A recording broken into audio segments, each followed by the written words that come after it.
The Rise of the Soviet Union by Thomas Streseguth.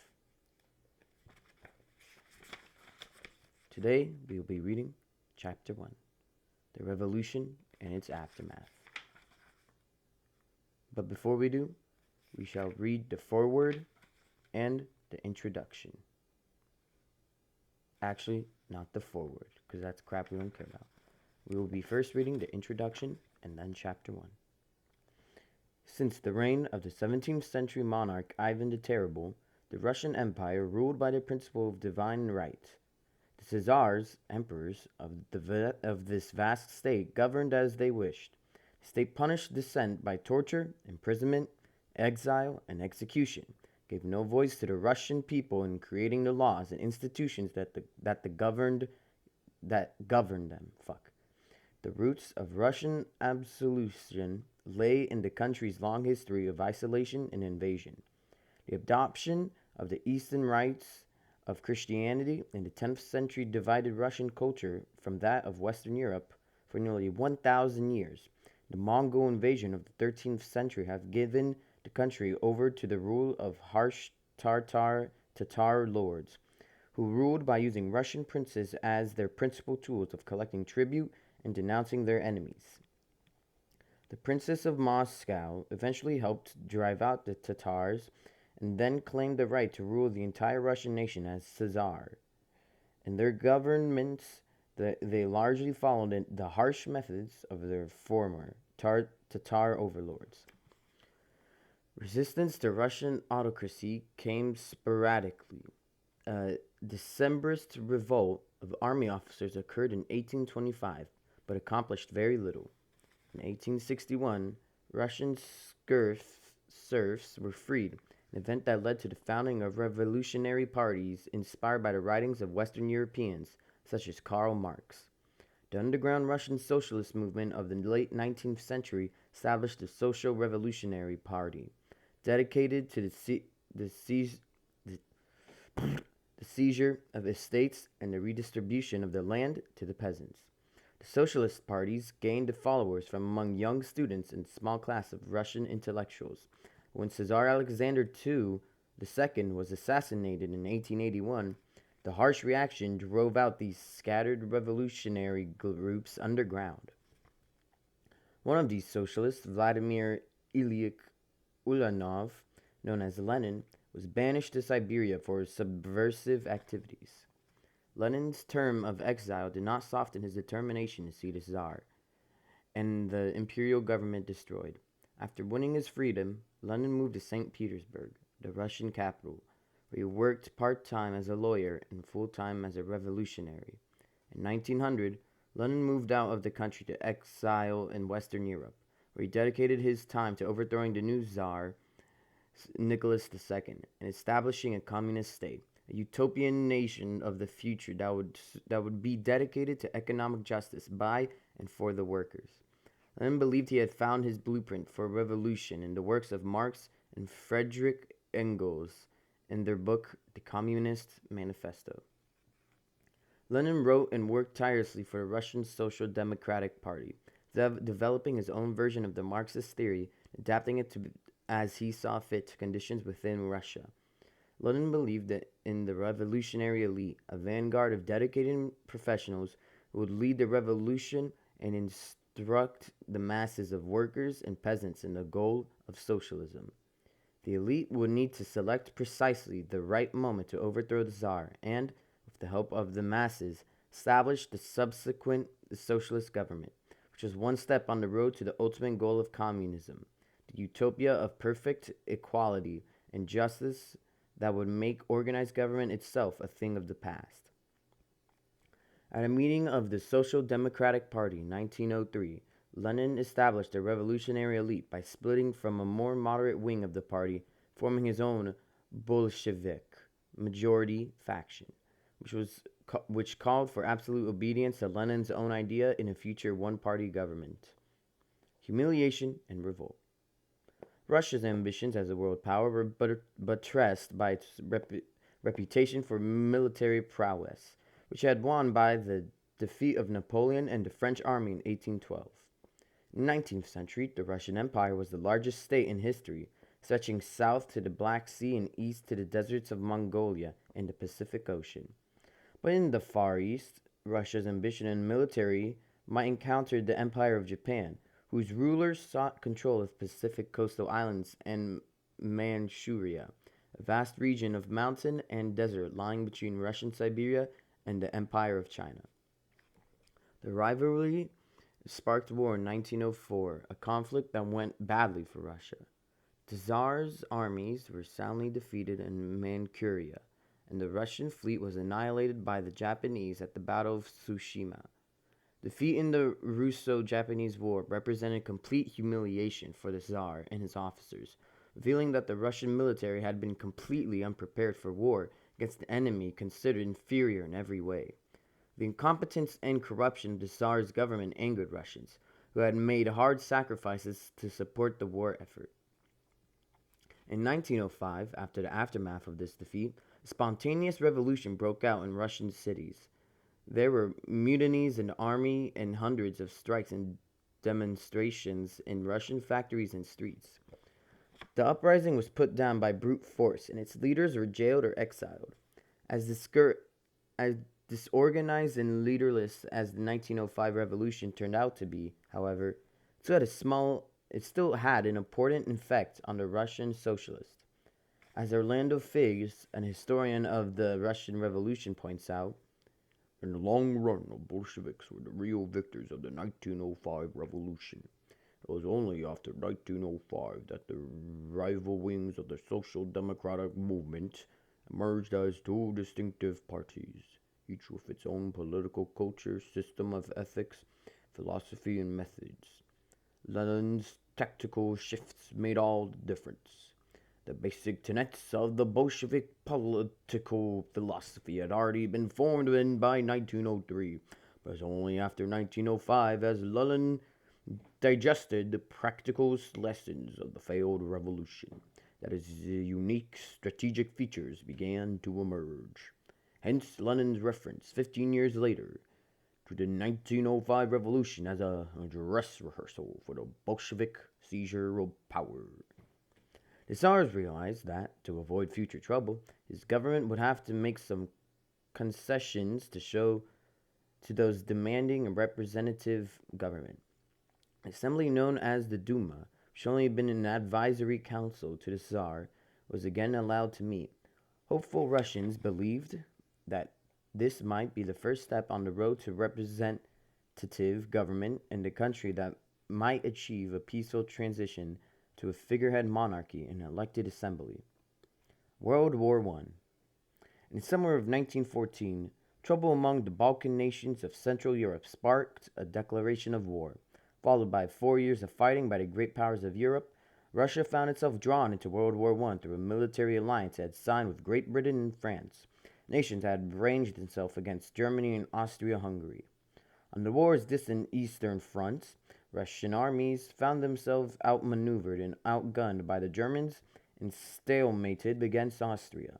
The war quickly developed into a futile slaughter of poorly trained, poorly clothed, and poorly fed Russian soldiers. The string of defeats brought rising discontent on the home front. The corruption of the Czarist governments again came to light, highlighted by the military failures and popular hatred for the imperial family focused on the foreign-born empress Alexander and her companion, the sinister Siberian peasant and faith healer Rasputin. In early 1917, food rationing in Russian cities brought strikes and violent demonstrations. Although the government called out the troops, many Russian soldiers were unwilling to confront the demonstrators. Soon a mass revolt was taking place in Russia's main cities. The renamed capital of Petrograd, revolutionary leaders found a Soviet council of elected deputies representing the city's workers and soldiers. The Petrograd Soviet formed a shadow government that gradually undermined the authority of Tsar as well as the Russian Duma. To the ministers and the Tsar, the situation appeared hopeless. Persuaded by his military leaders and prominent members of the Duma, Nicholas decided to abdicate in favor of his brother, Grand Duke Michael. When Michael refused the crown, the Russian monarchy came to an abrupt end. The national government was left in the hands of the Duma, with the Petrograd Soviet working alongside it, issuing di- what the directives, setting up committees, and calling on demonstrators to fight the Soviet enemies in the streets of the capital. When the Duma established a provisional government and attempted to quell the ongoing riot, the Soviet responded with Order Number 1, demanding the Russian soldiers disobey their officers and form councils among themselves to carry out future demonstrations and organize mutinies. Much longer. It's the introduction.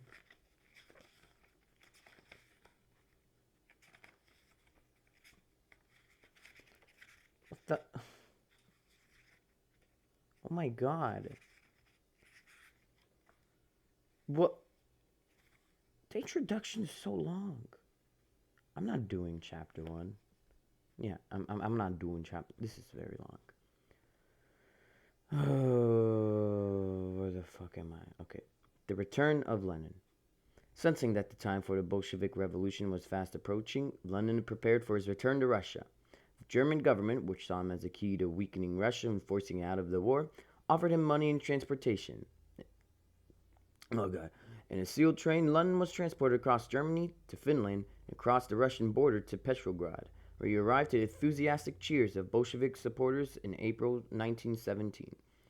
Lenin's iron will and mesmerizing speeches and the Bolshevik insistence on Russia's withdrawal from the war gained the party more followers in Petrograd. Slogans such as "Bread, Land, and Peace" fit the Russian mood perfectly. Exhausted by the nation was by the bloodshed. Food shortage, sort, sh-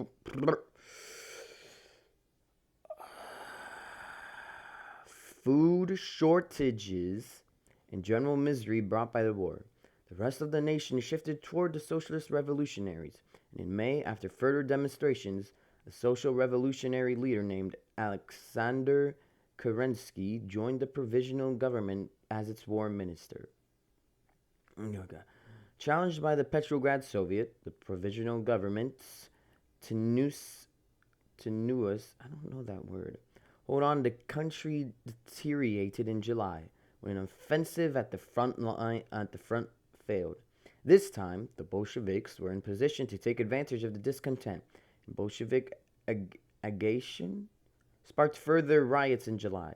Lenin demanded a transfer of power to the local Soviets, but he was forced to flee when the demonstrations fizzled out. Kerensky became the country's prime minister. Realizing that the Bolsheviks represented the most serious threat to the provisional government, Kerensky issued orders for Lenin's immediate arrest. The mission was foiled by Lenin's escape across the border to Finland. The Bolsheviks won further support when General Levar Korniloff marched his army on Petrograd in September to put down the unrest. Kornilov was stopped by armed workers and a mutiny within his ranks. Instead of stopping the Bolsheviks, he had only won them further popular support. The Petrograd Soviets, particularly in Bolshevik members, played an important role in this victory for the ongoing revolution and gained more followers in the city in the expense of the provisional government and the Duma. While the members of the Duma dithered and delayed the meeting of the Constituent Assembly, a Moscow Soviet was founded, placed in the hands of the Bolsheviks. The Red Guard of Bolshevik fighters prepared under the leadership of Leon Trotsky.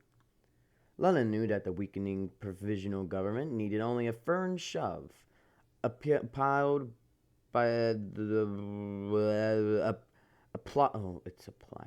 applied at the precise moment to fall into historic oblivion. On the night of November 6, 1917, that moment came. Hold on. Oh, Jesus. Okay. Lenin returned to Petrograd, and Red Guards began seizing telegraph and telephone stations, railway stations, government offices, and strategic crossroads. The Winter Palace, the headquarters of the Duma, was also attacked by Bolshevik soldiers, who occupied the building and arrested government ministers. This October Revolution, according to the old Russian calendar, left the Bolsheviks firmly in control, but they still faced resistance from the other revolutionary factions, as well as a counter-revolution from the white forces under Kornilov and other generals still loyal to the Tsar and the monarchy. Oh, Jesus. The Civil War. The Bolsheviks had the most difficult task ahead: the consolidation of power over a huge and chaotic nation where communications was poor and where, outside of most urban areas, Bolshevik opponents held control. Realizing that some concessions had to be made, Lenin agreed to hold elections to the Constituent Assembly. The Bolsheviks won 175 out of 707 seats, and about one fourth of the popular vote, while the Social Revolutionaries held an absolute majority of 370. The Assembly convened for the first time on January 18, 1918. As Lenin realized, such a representative body posed a dangerous challenge to Bolshevik power. When members returned to the Assembly chamber after the first session, they found their way barred by troops loyal to the Bolsheviks, after which the Bolshevik-led Soviet of People's Commissars declared the Assembly dissolved. In effect, the Bolsheviks declared all revolutionary parties but their own illegal. Russia had fulfilled the Bolshevik dream of a one-party state. Renaming themselves the Communist Party, the Bolsheviks fought a long campaign to rid themselves of rivals and dissenters by jailing, exiling, or shooting Mensheviks, social revolutionaries, and anyone else considered a potential opponent of the Bolsheviks or a supporter of the old regime. A terror campaign managed by the Bolsheviks' new secret police force, known by the acronym Sheka, deployed a vast network of informers and operatives to stamp out and destroy all suspected counter-revolutionaries. The Bolsheviks still had a vast country to conquer. They held only Petrograd, Moscow, and other Western Russian cities, while the white anti-communist armies held most of the countryside, Siberia, and southern Russia. In the meantime, Germany was advancing eastward, and the nations once subject to Russian Czar, including Finland, Poland, and the Baltic republics, declared their independence. The governments of Britain, France, and the United States, seeing the Bolshevik Revolution as a threat to their own governments, landed troops at several Russian ports in support of the scattered white armies. To avoid a humiliating military defeat by Germany, Lenin decided to come to terms with the German government.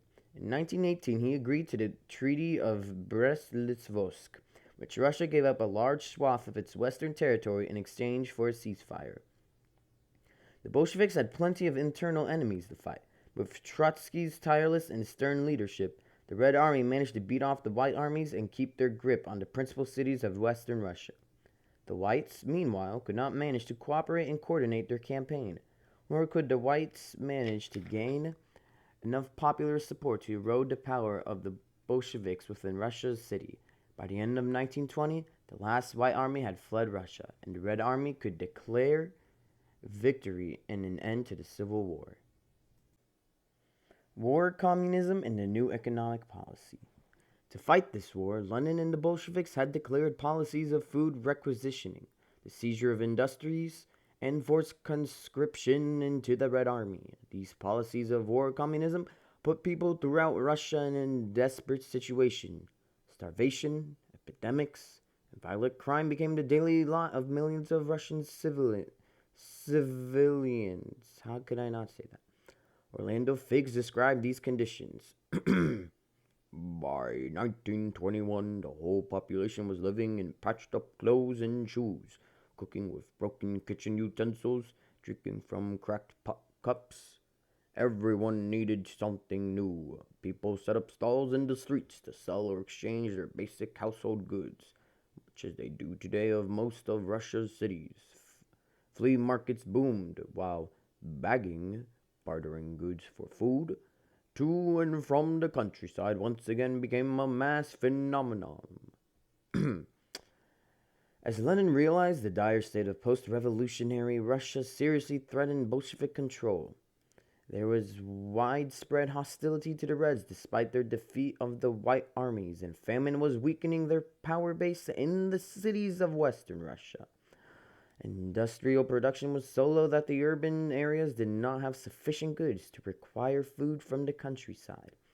The forced requisitioning of food was unpopular in the countryside, and peasants were not even producing surplus foods for the market, as private markets have been banned by Bolsheviks in 1920. To solve these problems, Lenin decided to support a new economic policy in March 1921. Small businesses were allowed to operate privately in contradiction to the socialist practice of public ownership and of all production. A tax was placed on farmers to be paid in goods. Anything they produced over the taxed amount they could sell to their on their own. The state also established semi-independent trusts to operate heavy industries, which were allowed to buy raw materials and sell finished goods on their own without directives of central planning agencies. A new class of nepmen came into being, middlemen who bought and sold privately, supplying consumer goods to the people and arranging the marketing of goods for businesses. The state returned enterprises that employed fewer than 20 workers to their former owners. The new economic policy restored the Russian economy and also stabilized prices. Industrial production gradually improved, harvests increased, the country managed to raise enough money to import needed machinery. But the plan also threatened Bolshevik control of Russia. The more successful it became, the greater the opposition to it was among the highest echelon. What? Eche, eche, echelons. I think, yeah, echelons of the party. Fearing a loss of control and the end to the revolution, the Bolshevik government ended the privileges and the NEP experiment. Yeah. The revolutionary elite. Lenin prized party discipline above all. Each member of his Communist Party was supposed to carry out agreed on policies and directives without question. Lenin put in place a clear chain of command from the cells formed in individual businesses, schools, and other public organizations, up through the city and regional committees, and then to the Congress of the Soviets, which met each year to make important decisions on policy and proper direction of the revolution. At the top, communist leaders, all enthralled to Lenin, jockeyed for position and influence on the Central Committee of the Congress and the Politburo, the group of executive leaders who ran the party and made the most important appointments to party positions. Instead of a state owned and operated by the workers, Russia saw the rise and power of revolutionary elite, people who ruled with unquestioned authority in the style of the Tsars of old. The state banned any and all opposition journals and newspapers, made political activity among non-Bolsheviks illegal, and began a campaign against the Russian Orthodox Church. Church property was confiscated and I need to flip the page. Turned over for the use of the party. Orthodox priests were jailed. As a result, the church largely went underground. The millennia-old faith of the Russians in the East Orthodox Church was replaced by new faith, the doctrines of Lenin and Marx. I messed that up. Ignore that. Of Lenin, Marx, and the revolutionary socialism that it was interpreted and carried out as the highest levels. The new dogma of class warfare, pitting virtuous Russian workers against the vilified bourgeois, was disseminated by an obedient press and educational system, forming a new catechism for the Russian people. A new Soviet man was in the making. The state used its power to identify its chosen enemies and to remold every citizen into the image of a revolutionary proletarian. Robert Service describes the process as follows. There's got to be a different voice this time. The authorities emphasize the need not only for literacy and numeracy, but for punctuality, conscientious at work, and personal hygiene. The desirability of individual self-improvement was stressed, but so too was the goal of getting citizens to subordinate their personal interests to those of the general good as defined by the party. The transformation in social attitudes was deemed critical. This would involve breaking people's adherence to the way they thought and acted, not only in public life, but within the intimacy of the family. The Union of Soviet Socialist Republics, as it was christened by the Constitution of 1922, reassembled a vast military barracks, which every minute of the individual's life was strictly regulated and closely monitored. Willing or not, every citizen of the new state found himself or herself participating in ongoing revolution, while the authorities suspiciously examined their work and their attitude for lack of zeal in the common case. The Rise of Stalin. Was there not just a chapter called The Rise of Stalin? Hold on. Oh, The Return. Wait. So maybe I'm just a little cuckoo in the head, you know? I'm just the tiny motherfucking bit. The Rise of Stalin. Exhausted, man. Oh my god.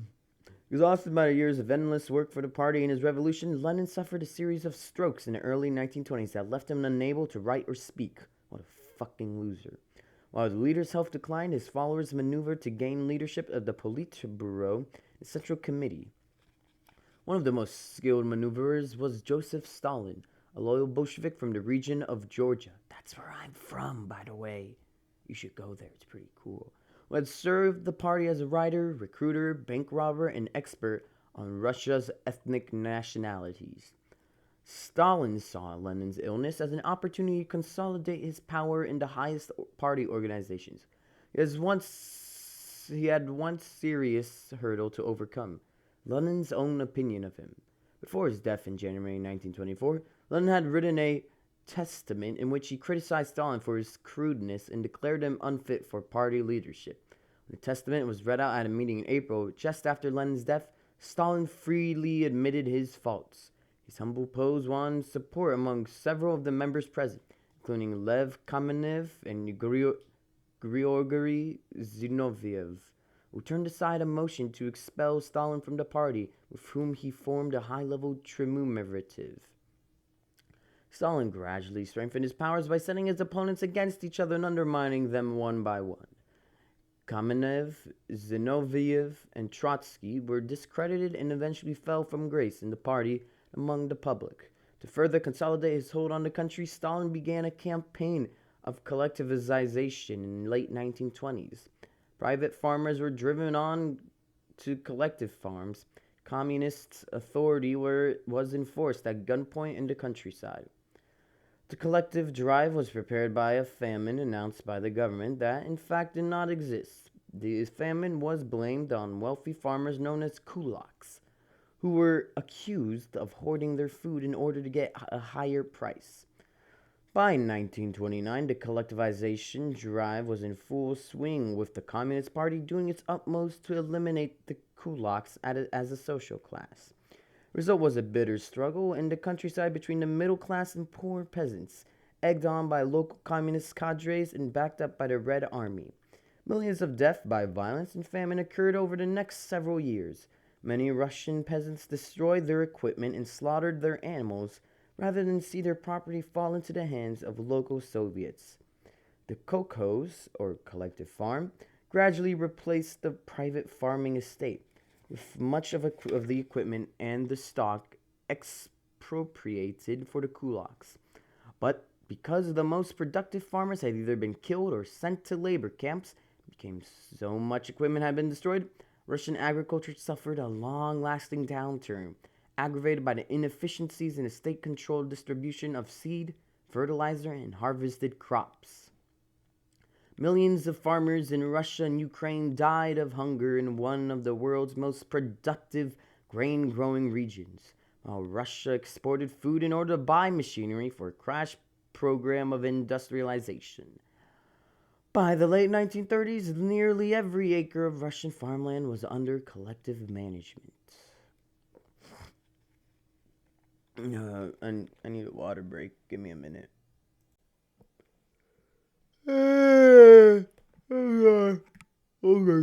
Okay. I just had to pause the recording. That was pretty easy. But I'm so tired. I don't know why. Make sure to comment that Alec is a bitch if you got this far. Let's continue, shall we? Catching up with the West. Stalin's major goal was an industrialization program that would make the Soviet Union the equal of the Western industrial powers. To this end, the Soviet economy was put. God fucking damn it! I can't stop yawning. Oh, oh, now my eyes teared up because of the yawning, and I can't see anything. Oh, Jesus. Under the control of the 5 Year Plan, which ran from 1928 through 1932. The plan was created by a state planning commission known as the Gosplan, which controlled a network of smaller planning ministries for each industrial sector. The plan emphasized the manufacture of basic industrial goods such as cement, steel, and chemicals, and development of natural resources such as timber and coal. Immense steel plants were built in the Ural mountain regions, and coal mines were built in the Donetsk basin of Ukraine. Hydropower stations on the southern rivers delivered electricity to new plants under construction in Ukraine, central Russia, and southern Siberia. Each Soviet republic had its targeted production for each commodity, and each enterprise had a state production goal. Down to the individual worker, the plan and the goal to find a though it actually made the yawn go faster. I should try that. And controlled all and held the force of law, the infringement of which could be deemed a criminal offense. The emphasis on heavy industry, however, led Soviet manufacturers to neglect consumer goods. Furthermore, a basic flaw in the Soviet system soon became apparent in the ordinary Soviet worker. Goods were shoddy, made by workers concerned not with quality but with meeting production targets. I just choked on spit for a minute. The Soviet economy also proved fuck planners responsible for distribution of goods shipped them throughout the vast nation with little or no regard for their demand in any particular local. As a result, chronic shortages of consumer goods developed in certain areas. The regime held prices low without regard to the cost of materials or production. But chronic oh god. Oh Jesus. Inefficiencies cause constant shortages, and consumers cannot buy goods at any prices. The workers' state promised by the Bolsheviks proved a cruel disappointment to Soviet workers. While they labored long hours to meet their targets, they found their standard of living gradually falling as the pace of industrialization increased. Workers had little recourse because trade unions were under the control of the Communist Party officials and served the party's interests. Any form of protest was considered an action against the state, since according to communist philosophy, what was good for the government was good for the workers. The state, which could do no wrong, made the strikes, sit-downs, slowdowns, and other forms of workers' protest that plagued capitalist countries illegal. Stalin's industrialization campaign was carried out with the help of party propaganda, which exhorted workers to work harder and longer. The Stakhanovich campaign of 1935 used a Ukraine miner, Stakhanov, as an example of enthusiastic work production, exceeding work goals with expected of all workers, and those who met these expectations were rewarded with benefits denied to ordinary workers, such as vacations, medals, mention in party newspapers, and, occasionally, permission to travel abroad. Meanwhile, the ordinary worker who simply produced his fair share saw his wages hold steady while the government imposed strict control over his movements. I need a yawn first, and then we will continue. By the 1930s, Stalin's powers had become absolute.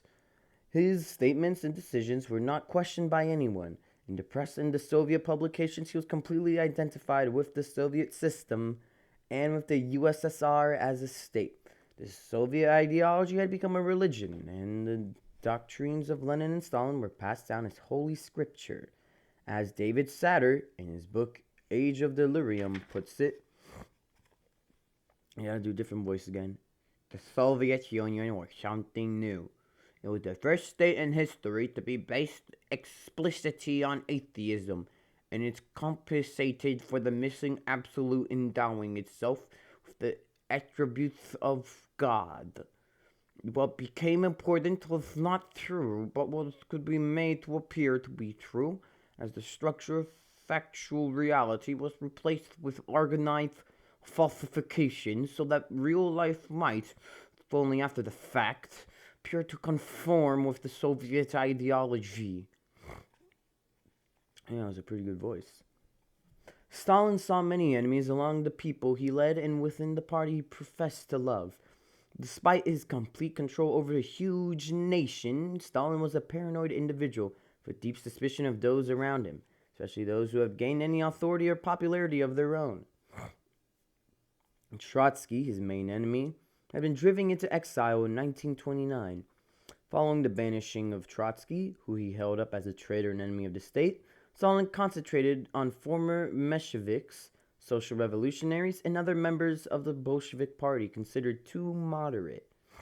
The accusations of counter-revolution, sabotage, and Trotskyite opposition were leveled at longtime party members, including Kamenev and Zinoviev, the two men who had done the most to assure Stalin's rise to power.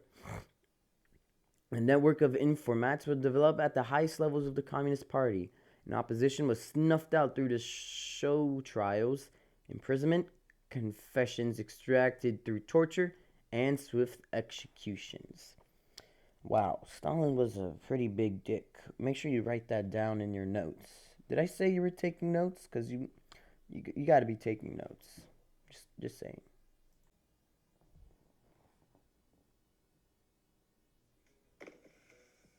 Hey guys, this is Austin, and Oh shit. I forgot. I was reading. Ignore that. I wasn't doing anything. Sorry, just had a break. Let's continue, shall we? The Great Purge. Stalin saw one of his greatest threats is Sergei Kirov, a popular leader in Leningrad who might have aspired to Stalin's role as a national party leader. On December 1st, 1934, Kirov was assassinated at the Smolny Institute in Leningrad. After showing great emotion and sorrow in the wake of Kirov's death, Stalin used the murder as a justification for a bloody campaign against all remaining enemies, real or imagined, both within the party and among ordinary Soviet citizens. The Great Purge that followed reached its height in 1936 to 1937, where every level of Soviet society was subjected to a terrifying campaign of intimidation. Ordinary citizens were arrested on a denunciation of their fellow workers, neighbors, or even family members. Friends and co-workers might be arrested as well, accused of criminal associations. At a spectacular show trial in 1938, Nikolai Bukharin and 20 other important party officials were accused of conspiring to expose Soviet secrets and return the USSR to a capitalist system. All were found guilty, and most were immediately executed. In many cases, however, authorities did not even bother with a trial. In 1937, the purge extended to the military as well, which Stalin saw as a dire threat to his authority. Marshal Mikhail Tukhachevsky, oh, that's a full name.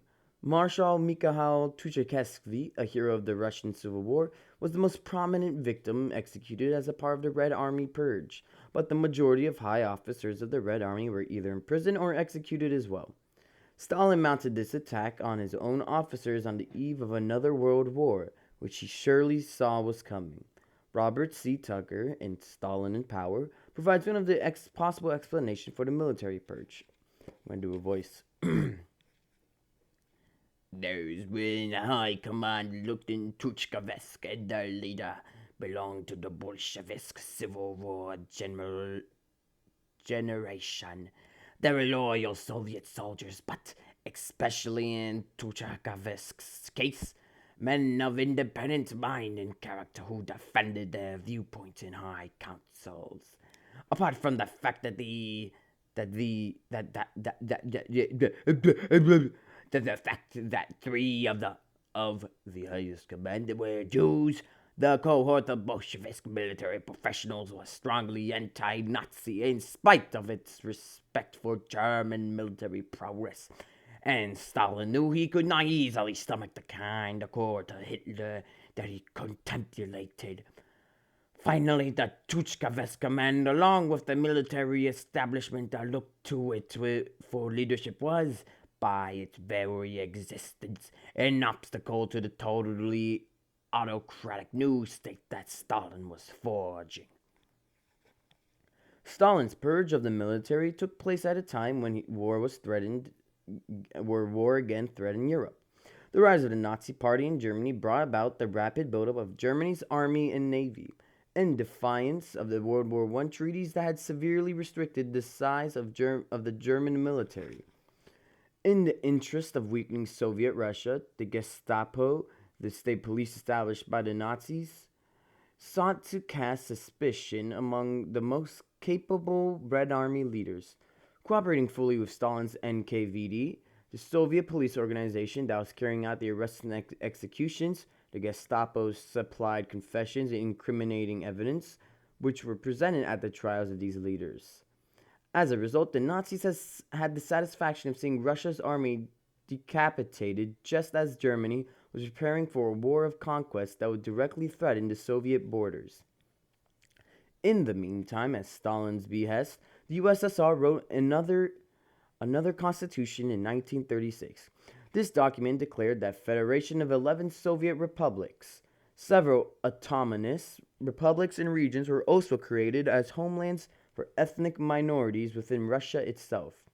Control was concentrated in federal ministries in Moscow, although the separate republics.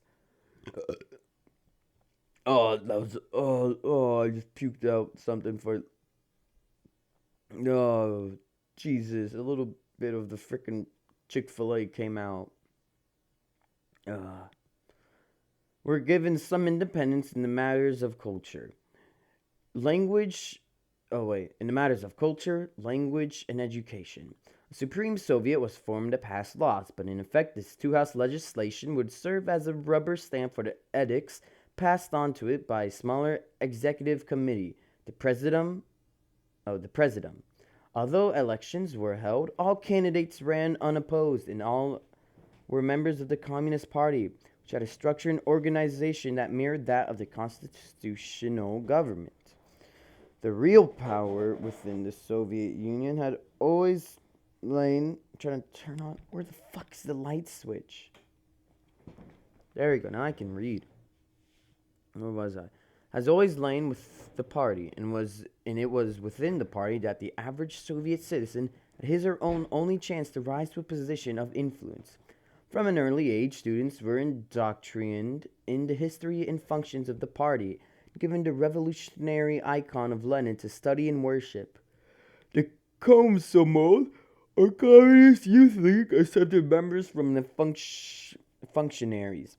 By the time of higher education, students have learned one lesson particularly well. Advancement and opportunity came only with party membership. Following the official party line was essential to one's career and future. Soviet culture followed. Just trying to be comfortable. Where was I? Soviet culture followed the demands and needs of a pervasive and monolithic state. The party laid down strict guidelines for writers, banned art viewed as dissident, individualistic, or counter-revolutionary, closely monitored the work of scientists, and directed all creative activity to the glorification of the state and Bolshevik revolution. Political dissent was completely stifled as the government put forward dictates and slogans with the sole purpose of enhancing productivity and loyalty among the people. Lacking any means of dissent or creative opposition, the Soviet Union stagnated. Its inefficient economy grinding down to a crawl, the people growing cynical, desperate, finally resigned. And now I must yawn again. I don't know why. I was just made for yawning, you know? I was just made for it. I can't explain why. Oh my god. To be honest, I was doing this as a joke. But I still have like 12 more pages to read. It's been 46 minutes. But I gotta finish. I don't want to do the other chapters, but I know I have to. Oh, God. Okay, let's continue. The Great Patriotic War.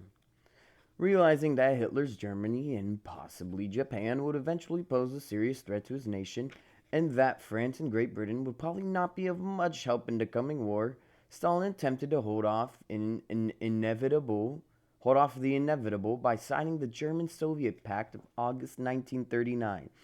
The two nations agreed to 10 years of friendship and cooperation, and the secret treaty protocol agreed to carve up Poland between them at the expected outbreak of war in Central Europe. The Soviet Union also received Germany's permission to occupy the Baltic republics of Latvia, Estonia, and Lithuania. In September, the Nazis duly invaded western Poland, completely unopposed by Western European allies, and World War II began. The treaty with Germany bought the Soviet Union less time than Stalin might have hoped. After his conquest of Western Europe in 1940 and 1941, Hitler turned to the east. On June 21st, 1941, Germany invaded its erstwhile ally, and the unprepared Soviet forces were thrown back hundreds of miles from the frontier. The Soviet Air Force was completely destroyed on the ground. As his armies reeled from the Nazi blitzkrieg, Stalin went into this state of shock from which he did not recover for weeks. In the meantime, his advisors and ministers desperately tried to rally the Red Army, while millions of citizens fled eastward before the German advance.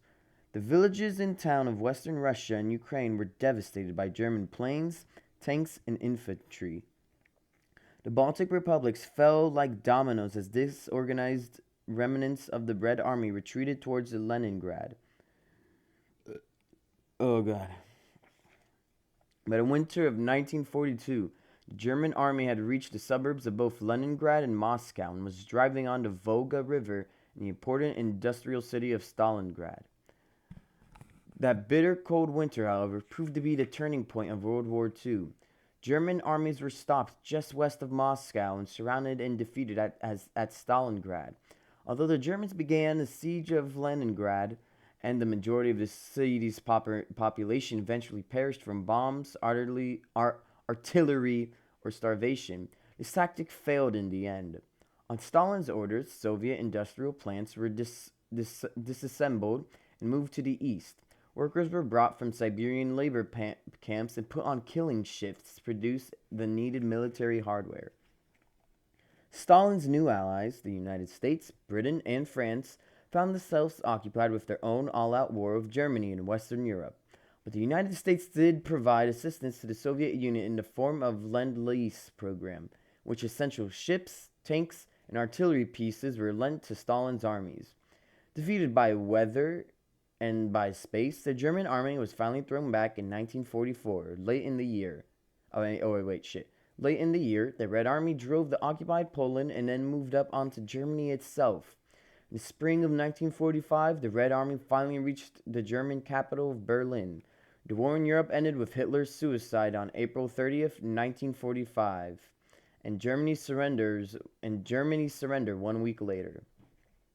In February 1945, with victory in sight, the Allies has met at Yalta on the Crimea Peninsula to decide the future of Europe.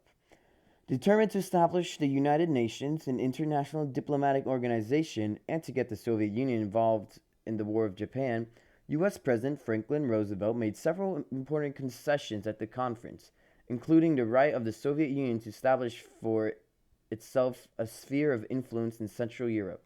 The Allied powers allowed Stalin's future control of Mongolia, naval bases at the Manchurian city known as Port Arthur, possession of territory along the Soviet Pacific coast that Japan had held since the end of the Russo-Japanese War in 1905.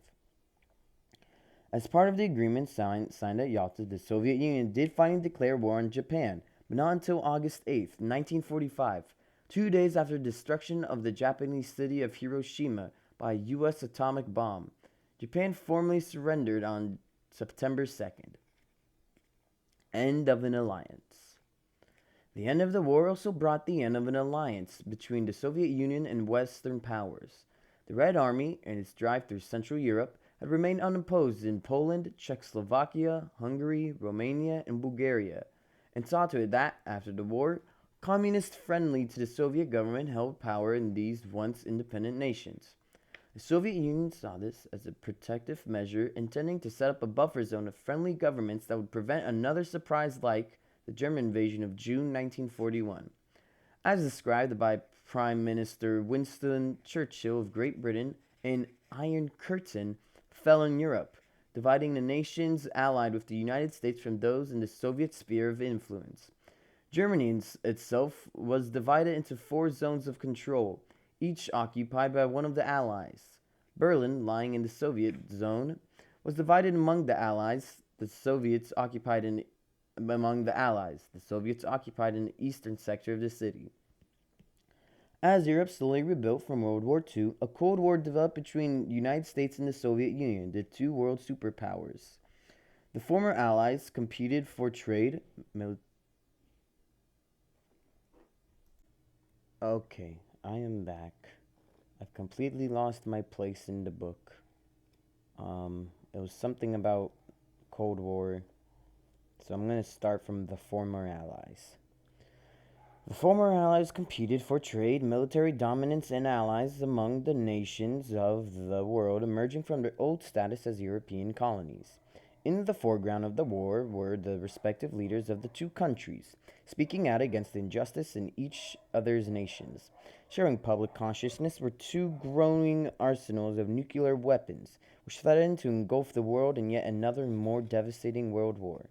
The Communist Party has always seen itself locked in a struggle with either class enemies within the nations or hostile invaders from without. In part, the sentiment had its roots deep in Russian history and in the invasions that the nation had suffered from both East and West.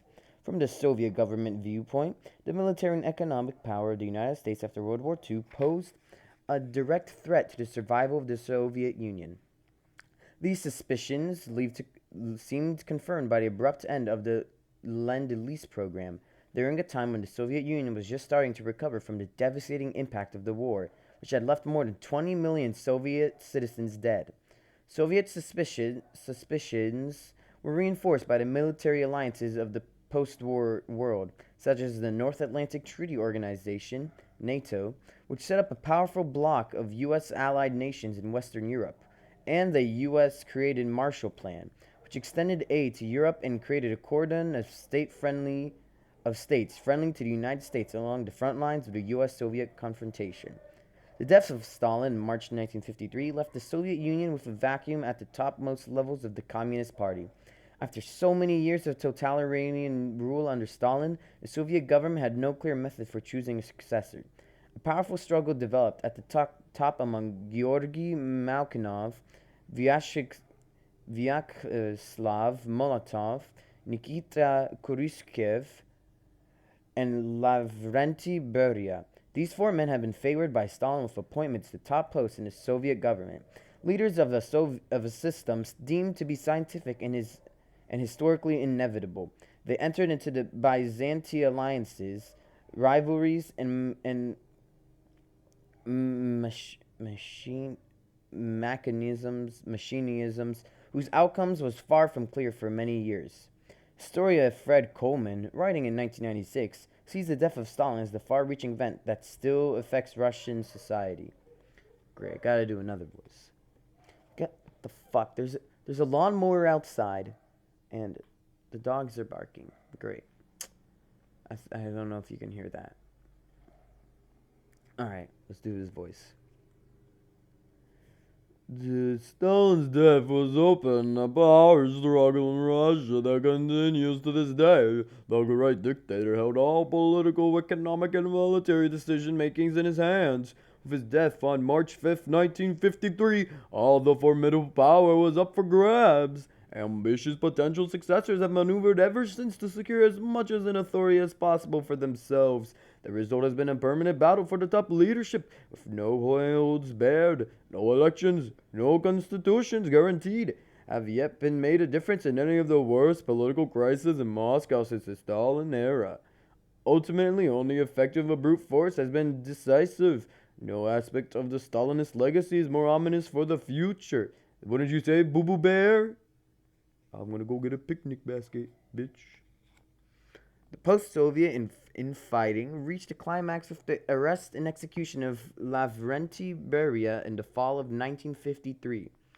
From this event emerged two powerful figures: Georgy Malkinov, titular head of state and of the party, and Nikita Khrushchev, appointed first secretary of the Central Committee. By 1958, Khrushchev's maneuvering of his own allies into important party positions enabled him to take undisputed control of the party and the nation.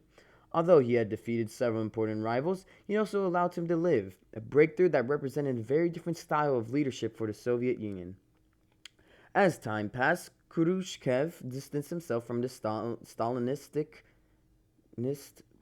policies, and in a secret speech at the 20th Party Congress in February 1956, he touched off an ideological crisis by directly criticizing Stalin's purges and his cults of personality.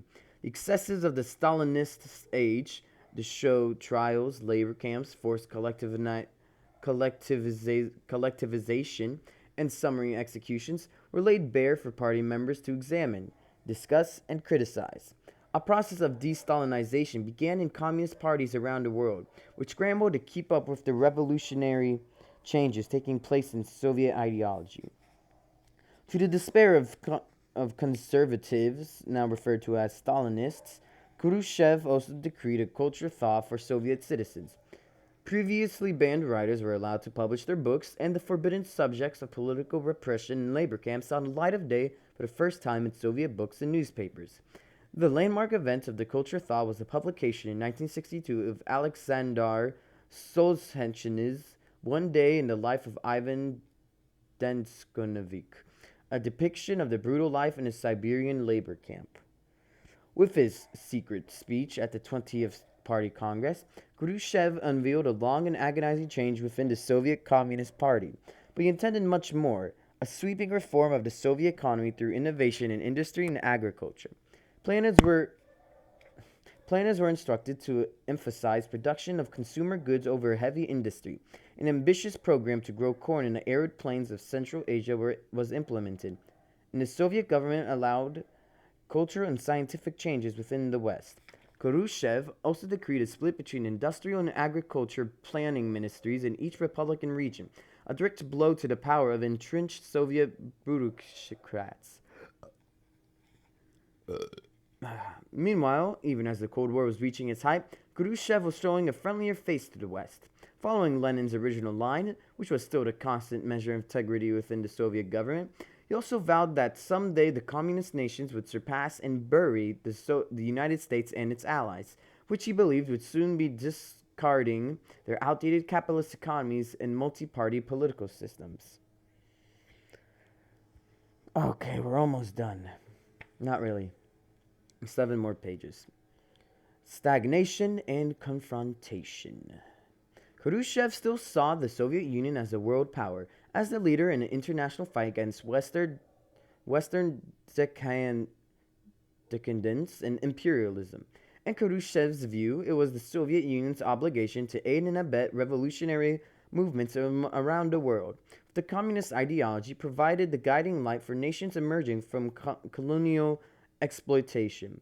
Soviet diplomats struck alliances with Egypt, Burma, India, and Afghanistan, all countries once under the control of Great Britain. Khrushchev also gave full support to the Cuban revolutionary Fidel Castro, who seized control of his island nation from a corrupt U.S. backed regime in 1959.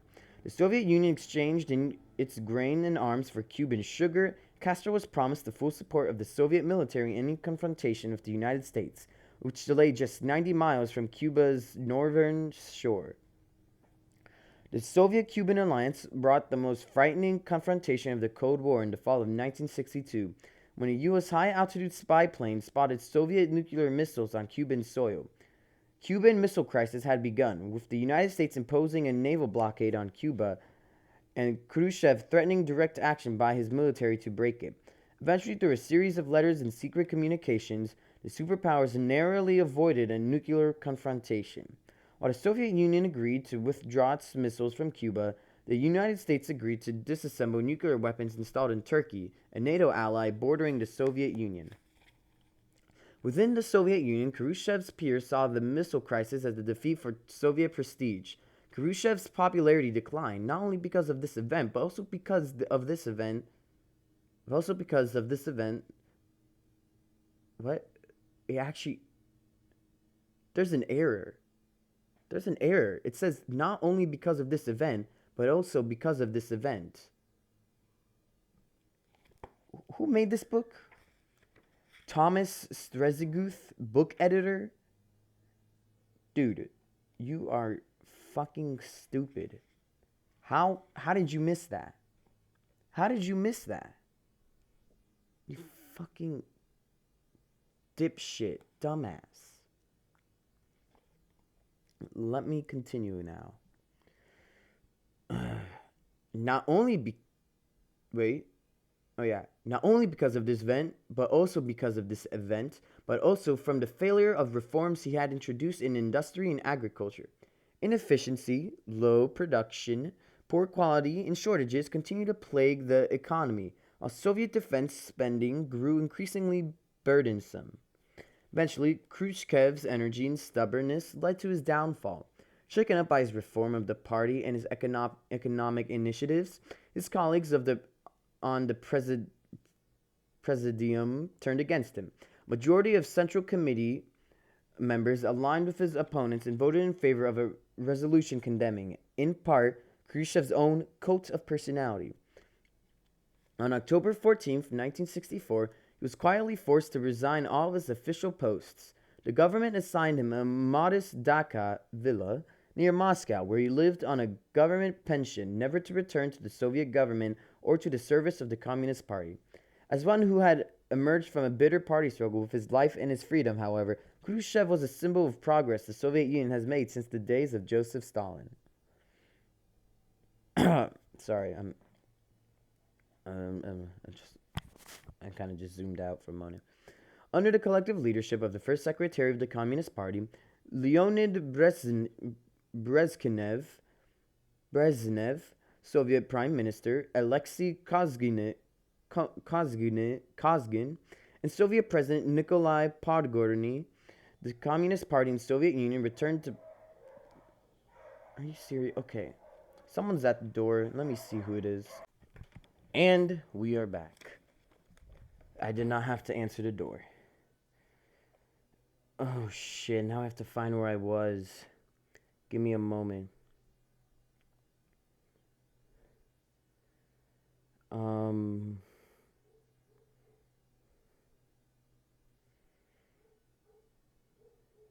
The Communist Party and the Soviet Union returned to business as usual. I hope you remember what I said before.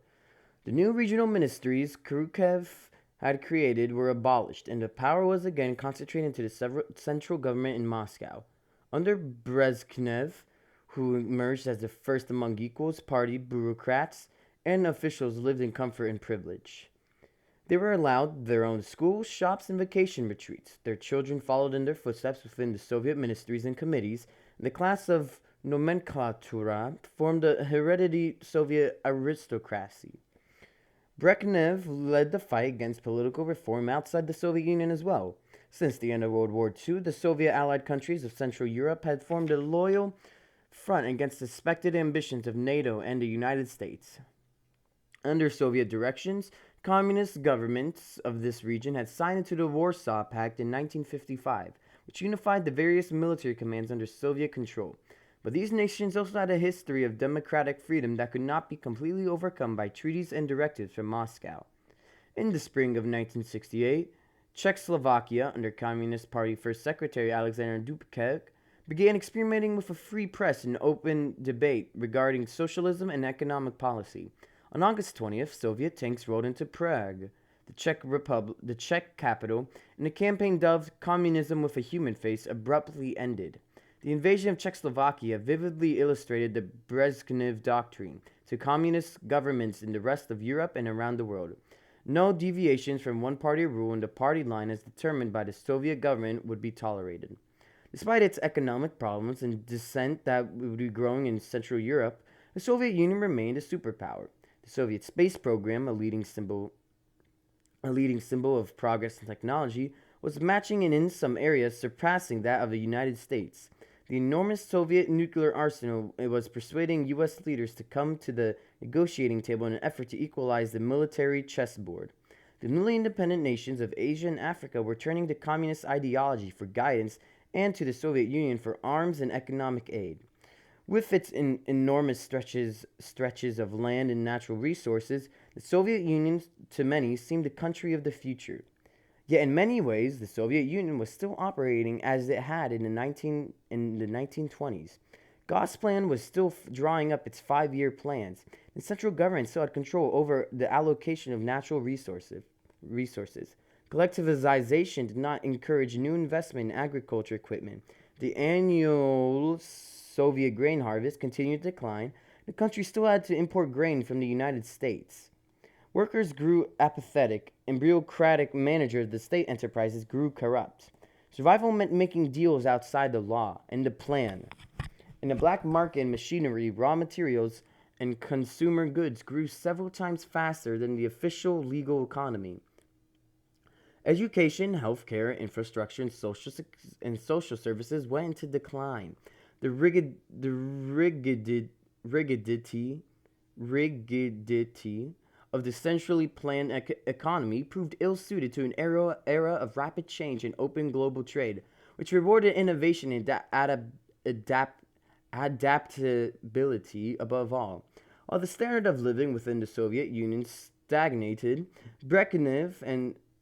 Brezhnev and the party promised that better times in true communism were just around the corner, just as the Western countries were enjoying sharp rises in their economic production, living standards, and health and education levels. The Soviet Union's problems, both at home and abroad, multiplied. The policy of a more open public debate, initiated by Nikita Khrushchev at the 20th Party Congress, was turning into a dangerous tide of dissent and criticism. As production fell and the economy continued to slide, the member republics increasingly went their own ways, with leaders in the Baltics and in Central Asia coming under pressure from their own citizens to defy Moscow's directives, ignore the 5-year plans, and deviate from the official party lines. In 1979, the Soviet army invaded the Central Asian nation of Afghanistan to settle a civil war among several political and regional factions. Although it was intended as a quick intervention, the Afghan invasion turned into a full-scale war, with Soviet forces fighting ineffectively against well-armed and tenacious guerrillas operating in the rugged Afghan mountains. In the midst of the Afghan debacle, Leonid Brezhnev died on November 10, 1982. Brezhnev's successor, former KGB chief Yuri Andropov, could do little to stop the country's disintegration. Andropov's campaign to root out corruption and bring a stop to absenteeism and alcoholism, which he blamed for the nation's economic troubles, failed, cut short by his death on February 9, 1984. Andropov's successor, Konstantin Shchereknikov, already terminally ill when he took power that spring, proved similarly unable to arrest the Soviet Union's decline. Gorbachev.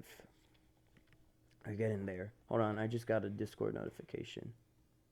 Who's on? Little did he know, I'm reading. Yeah, so Gorbachev. Mikhail Gorbachev succeeded Cherkino on the latter's death in early 1985. A young and loyal party official from Stavropol in southern Russia, Gorbachev attacked the Soviet Union's many problems with zeal and optimism. Okay, before we continue, there's a map here. So the map, let me just describe it to you. So you got Tajikistan, Kyrgyzstan, Kazakhstan, Uzbekistan, and Turkmenistan. You got Armenia, you got Azerbaijan, Azerbaijan. You have Georgia, my great and beautiful country. You got Ukraine, you got Belarus, Lithuania, Latvia, Estonia, and Moldova over there, next to Ukraine, and the great country of Russia. So that's I mean, yeah, that's a map. You guys ever seen a map? Me neither. It's an interesting map, I gotta say. It's kind of weird. It's like tilted. Anyways, let's continue. He quickly attached two bywords to his remaking of the Soviet system: glasnost, openness, which would permit criticisms of the system and its shortcomings, and perestroika, restructuring, which would allow larger family farming plots and private business cooperatives, but keep large enterprises and natural resources in the hand of the state. Gorbachev promised a free press, closer relations with the West, and an end to corruption accompanied by accountability for Soviet officials and the nomenclatura. He also brought the popular Boris Yeltsin to Moscow to clean up the capital's inefficient and corrupt party organization. The Revolution from Above was the most ambitious reform program yet undertaken, but Gorbachev never looked on Soviet central planning or communism itself as institutions in need of reform. Instead, his intent was to renew and fulfill workers' utopia once promised by Lenin, but never realized by Lenin's successors. As Fred Coleman writes, what voice should I do? I'll do a very bad Yoda impression. Let's do that. Communist leaders kept to their systems going long after it should have been pronounced clinically dead. They did so partly to maintain their privileged positions, and partly in the hope that someone in the system could be reformed, improved, and ultimately saved. Soviet officials believed their system was worth saving, if only they could figure out how. To some, the answer was reform. To some, the answer, resist all form it was. Oh, reduced on ketamine I as well have. This funny joke. Unfortunately for Gorbachev, the forces that would tear the Soviet Union apart had been gaining strength for many years and could not be stopped by his well-meaning, half-hearted measures. As the economy failed to respond to perestroika, furious debates broke out between moderate and conservative elements within the Communist Party, each contesting control of the Soviet republics and autonomous regions. Gorbachev's decision to allow open elections to the nation's legislature hastened the process of political disintegration, as well as the ousting of energetic and popular party boss Boris Yeltsin from his posts in November 1987. Yeltsin quickly became the focal point of opposition to a failed perestroika campaign, to the privileges of the Communist Party officials, and to Gorbachev himself. In response to opposition, Gorbachev passed a sweeping reform of the highest echelons of Soviet government, remaking the executive branch into constitutional images of the United States and nations of Western Europe. The Soviet Union established the offices of president and vice president and adopted a cabinet of ministers who report to the president. A new constitutional article passed in 1990 ended the monopoly of the Communist Party in favor of a multi-party state. In direct opposition to the old Bolshevik ideal of government by disciplined revolutionary elite, this measure was designed to bring about more democratic politics, but instead it accelerated a sharp decline of Gorbachev's authority and popularity. In the meantime, the more radical reformers were leaving the party altogether, following Boris Yeltsin in establishing a totally independent Russia parliament. Independence movements were gaining strength in other Soviet republics as well, while the authority of the national government and the Communist Party was slipping. Demonstrations in the Republic of Georgia, that's where I'm from, and in the Baltics led to bloody confrontations. Meanwhile, communist governments were falling in Central Europe. Eventually, Gorbachev ordered the withdrawal of the Soviet Union's troops from Europe. The Warsaw Pact, which had been established in 1955 in response to the formation of NATO, promptly collapsed. The result of Gorbachev's reforms appeared to be the complete opposite of his intents to revive the communist state and the centrally planned economy. Seeing their power and privileges sliding away, the leaders of the Soviet Army, the KGB, and the party itself turned against Gorbachev.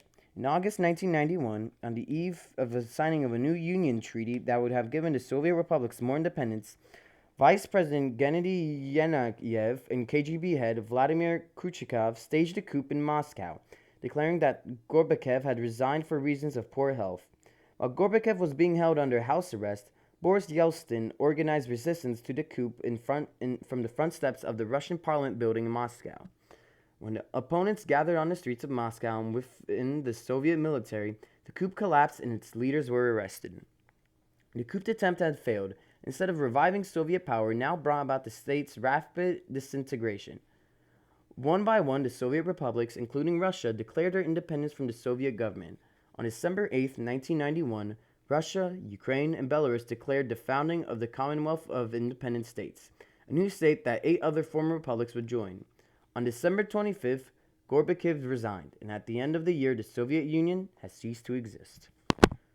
Russia took over the Soviet Union's seat in the United Nations, and Russian diplomats replaced the Soviet officials in embassies around the world.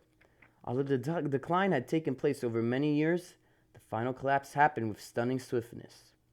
The workers' utopia dreamed of and promised by Lenin turned out to be a failure. Although his revolution was probably the most important event of the 20th century, by the end of the century it had been completely swept away. Russia and the former Soviet republics continued to struggle with the faltering economies, corruptions, declining health standards, and sharply stratified societies. Legacies of the revolution that was supposed to bring their people to a bright, happy, and egalitarian future. And that was the introduction.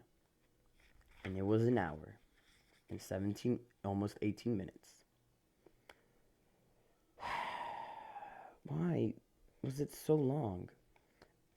I'm not reading chapter 1, by the way. I'm not reading chapter 1. That's for next time. Because I've already spent an hour reading.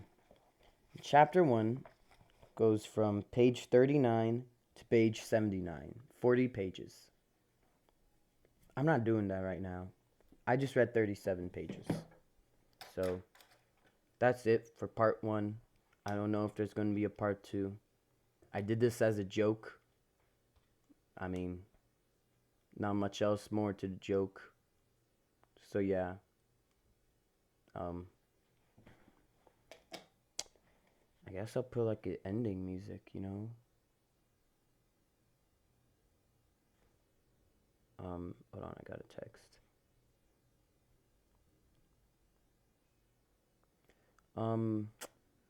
Yeah, how about that Smash Bros. Brawl, ending music, or trophy gallery. Let's put that back on. Wait, shit. I must go now. I will end this at 1 hour and 20 minutes. Goodbye.